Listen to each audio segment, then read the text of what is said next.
Olá, amigos. Vamos dar continuidade ao estudo do livro Dramas da Obsessão, de Bezerra de Menezes, pela psicografia de Ivone do Amaral Pereira. Terceira parte, conclusão da terceira parte. E meu Pai enviará outro Consolador. Nota 26. João, capítulo 14, versículo 15, 16, 17 e 26. Aqui é um comentário meu, da leitora. Esses relatos nos deixam claro que todos temos um passado repleto de atitudes infelizes. Atitudes essas que precisam ser revistas e superadas com boas atitudes e, se possível, em favor daqueles a quem ferimos, física, moral ou socialmente. Entendemos também os motivos para que muitas pessoas, especialmente do velho mundo, terem resistências no que se refere à religião. A Europa sofreu muito com a Inquisição e, por conta disso, mistura o cristianismo com as atitudes dessas pessoas. Seus espíritos viveram dramas semelhantes ao que nós vemos nesse relato. Temos o livro Brasil, Coração do Mundo, Pátria do Evangelho, que explica as razões espirituais para as descobertas do Novo Mundo. Longe dos dramas da Inquisição e das Cruzadas, que macularam o cristianismo com a brutalidade das pessoas empoderadas por títulos não merecidos. O cristianismo teria muita dificuldade de continuar a florescer na Europa depois de todos esses dramas. Então, transplantado para as Américas, teria uma nova chance. Entendemos também que os obsessores são, de modo geral, espíritos que viveram dramas e ainda estão presos a um passado de dores. Acreditam que a vingança os libertará do sofrimento. Todos somos espíritos em processo de evolução e precisamos nos perdoar mutuamente pela ignorância em que ainda vivemos.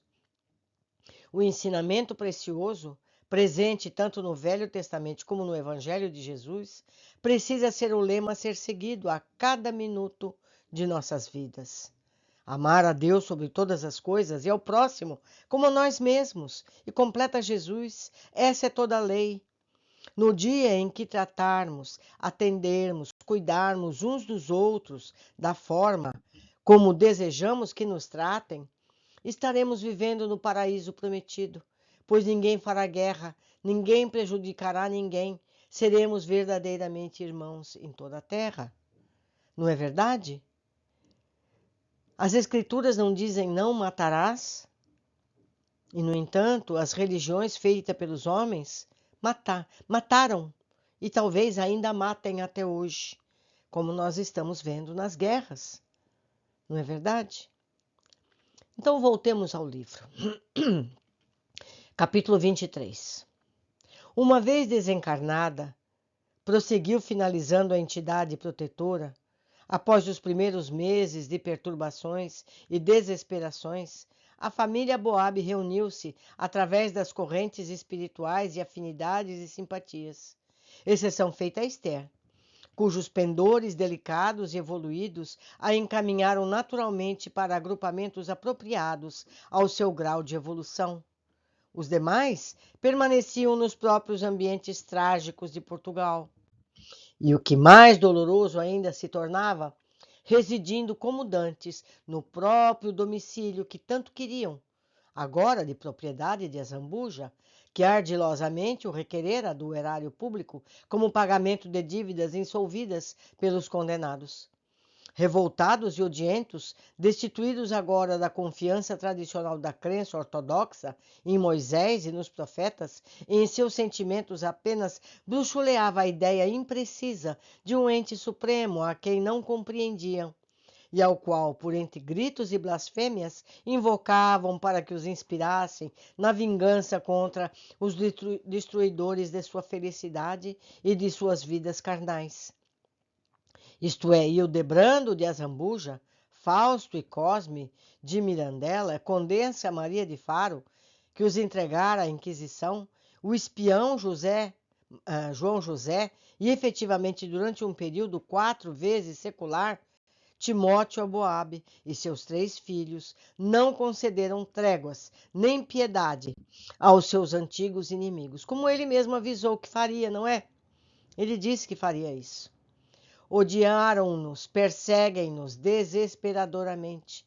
Desde então, impelindo-os a desastres e desgraças constantes até os dias presentes, quando tensionavam impelir todos eles, agora encarnados em Lionel e sua família, ao ato do suicídio, visto que seria a única modalidade de perseguição que aqueles não atingiram até agora.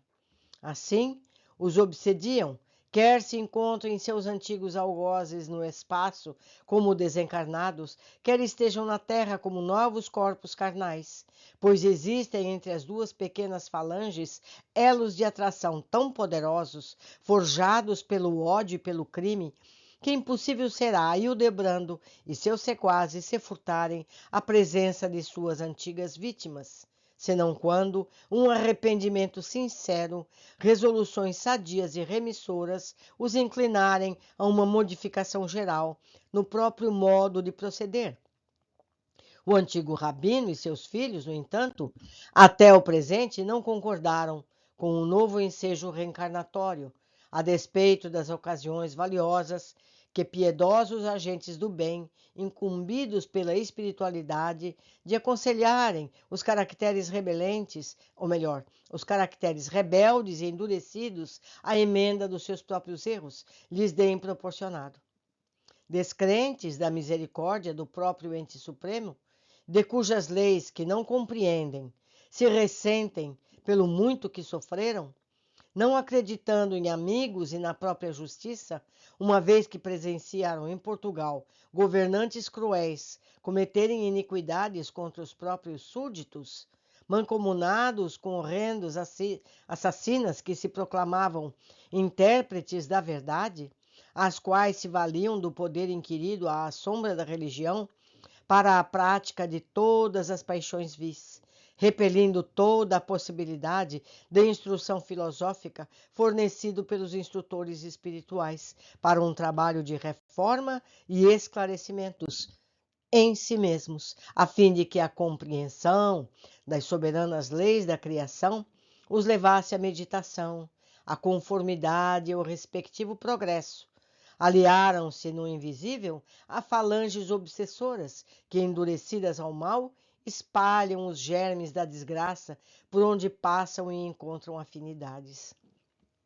E por estes antigos algozes, todas as lágrimas que eles próprios e seus compatriotas choraram desde o primeiro dia em Lisboa até o presente, de outro modo, os antigos inquisidores, espíritos com efeito maldosos, afeitos ao erro, igualmente endurecidos, absolutamente não se preocuparam com a própria regeneração até o momento, tratando de lealmente se voltarem para Deus a fim de resgatarem ao meu mal passado, através de realizações benfazejas, em vez de o fazerem na expiação dolorosa.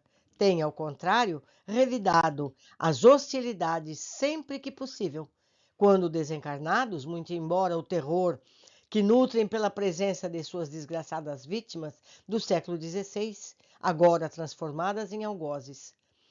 E tais vêm sendo as batalhas verdadeiramente infernais que desenrolam, desde aquela malsinada época, entre essas falanges litigantes de Azambuja e seus acólitos, sentindo-se inferiorizados nos ardis para o revide das represálias. Organizaram no invisível uma como associação defensiva contra os aboabes.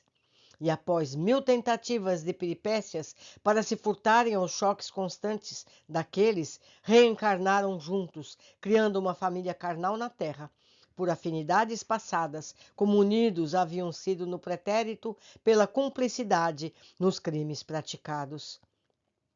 E o fizeram nas seguintes posições de responsabilidades e descendências, automaticamente inspirados pela consciência culposa de cada um.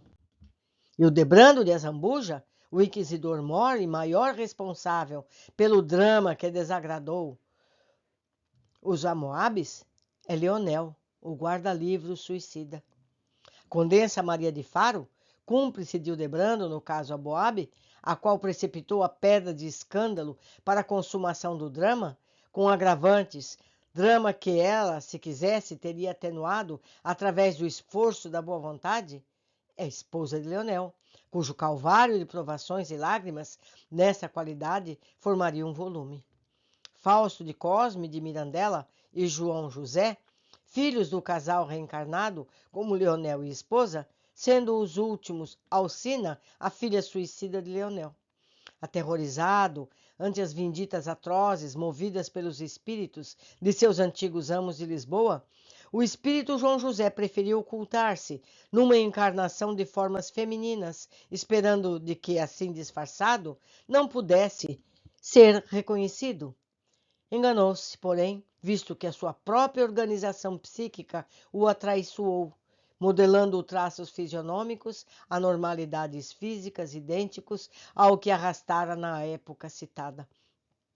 Encontrou-se de outro modo enredado em complexos físicos oriundas da mudança de sexo, anormalidades sexuais e mentais fáceis de fornecerem pista de reconhecimento a um obsessor, terminando, como vimos de início, sob pressão perseguidora de Timóteo, que sistematicamente lhe apresentava, em quadros mentais, um recipiente com solução corrosiva, por qualquer pequena contrariedade doméstica, quando, de seu desejo, seria apossar-se definitivamente desse espírito, a fim de escravizá-lo à seita macabra dos vingadores judaicos existentes no invisível, em ação contra aqueles que, durante séculos, vêm intransigentemente perseguindo, sem razões plausíveis, os de sua raça, sobre 1000 formas diferentes. Faço aqui observações. Vemos então que o grupo familiar que sofreu nas mãos dos inquisidores, com exceção de Esther, que já tinha elevada posição espiritual, todos os demais começaram imediatamente a perseguirem os seus agressores, tanto os que agiram diretamente ou indiretamente. Entendemos então os casos de pessoas que têm vidas dificultadas por fatos que trazem dores e sofrimentos, apesar de seus esforços pessoais e familiares. As ligações pessoais criadas pelos dramas impostos fazem com que sempre se reencontrem. Meus amigos, nós estamos todos amarrados uns aos outros, seja pelo amor, seja pelo ódio. Então vamos trabalhar para nos aliarmos às pessoas por amor, por compaixão, por ajuda mútua, porque dessa forma não estaremos atrelando a nossas futuras vidas nada que diga respeito a dores e vinganças.